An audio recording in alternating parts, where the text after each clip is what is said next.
वर्तमान के अंदर हाल ही में कर्नाटक काफी कारण सुर्खियों में रहा था। आपको याद होगा, हाल ही में कर्नाटक के मुद्दे को हमने इलेक्शन के मुद्दे को कवर करते हुए आपको बताया था कि बजरंग दल का मुद्दा कितना ज्यादा कर्नाटक इलेक्शन के अंदर सुर्खी पकड़ गया था।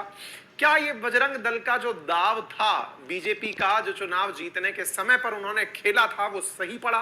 क्या वो दाव उल्टा पड़ गया? क्या वही एक कारण था, या फिर कौन से ऐसे कारण थे जिसकी वजह से बीजेपी की हार हुई और कांग्रेस की जीत हुई?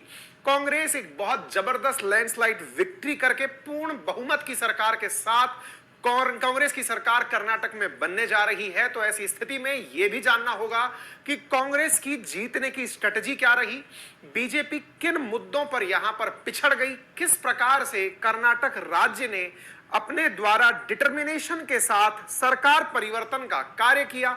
सत्ता परिवर्तन का जो अपना पुराना इतिहास है कि हर 5 साल में सत्ता परिवर्तन होता है, उसे कर्नाटक ने दोहरा दिया। इन सारी बातों को आज के सेशन में आप जिक्र करने वाले हैं। आपको याद होगा, कुछ समय पूर्व जब हमने सेशन किया था तब आपको बताया था कि कर्नाटक में 10 तारीख को चुनाव होने वाले हैं, 13 मई को चुनाव का रिजल्ट आएगा। इस रिजल्ट के बाद में भविष्य में, यानी इस 2023 में और 24 में होने वाले जो चुनाव हैं, विभिन्न राज्यों के अंदर जो होने वाले चुनाव हैं, उन पर क्या असर पड़ेगा, किस प्रकार से कांग्रेस की यह जीत कांग्रेस को भारत में एक सशक्त विपक्ष के रूप में फिलहाल मजबूती प्रदान करेगी और भविष्य के लिए केंद्र की राह प्रशस्त करेगी। इन सभी मुद्दों पर आज के सेशन में जिक्र किया जाएगा। फिलहाल ट्विटर पर ट्रेंड कर रहा है कर्नाटक का रिजल्ट, इसके साथ साथ आप स्वीप्स, जालंधर, राहुल गांधी, ये सभी चीजें फिलहाल Karnataka majority of the trends में है।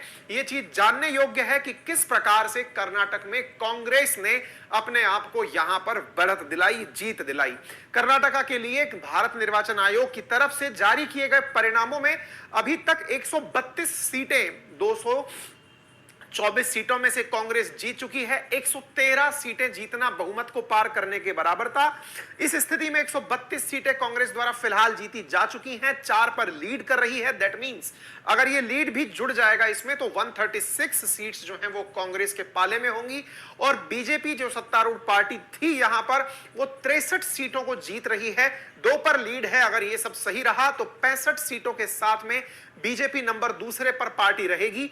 इसके अलावा जेडीएस 19 सीटों के साथ में तीसरी सबसे बड़ी पार्टी बनकर यहां उभरेगी।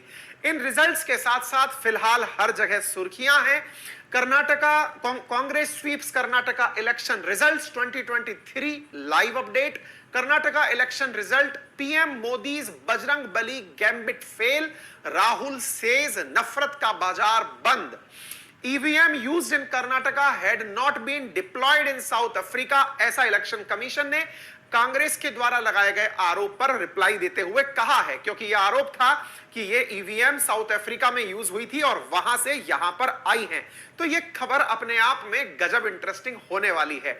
इस खबर के साथ साथ राहुल गांधी जी का बयान, जो कि अपने आप में उनकी उस मेहनत के प्रति समर्पण को दर्शाता है जो उन्होंने भारत जोड़ो यात्रा के दौरान की थी। कर्नाटका चुनाव प्रचार के दौरान भी आपके द्वारा कई यात्राएं की गई।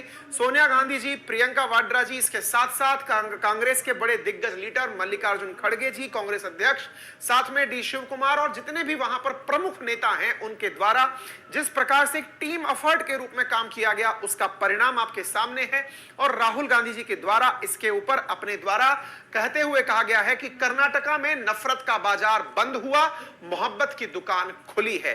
क्योंकि असल में जिस मोटिव को लेकर कांग्रेस चली थी, उस मोटिव में भारत जोड़ो यात्रा में भी भारत के विभिन्न वर्गों को, विभिन्न जातियों को, विभिन्न धर्मों को जोड़ने का एजेंडा लेकर जो चली थी, उस एजेंडा के बाद पहला चुनाव कर्नाटका का है, जिसका रिजल्ट आपके सामने आ चुका है। इन सभी चीजों के बारे में विस्तार पूर्वक चर्चा की जाएगी। साथ में प्रधानमंत्री के द्वारा भी कांग्रेस को इस विषय के ऊपर बधाई दे दी गई है और अपने कर्नाटका में जो विजित हुए नेता हैं उन्हें भी बधाई दी गई है और साथ में कांग्रेस को भी बधाई दी गई है। इन सभी के बारे में जबरदस्त तरीके से विश्लेषण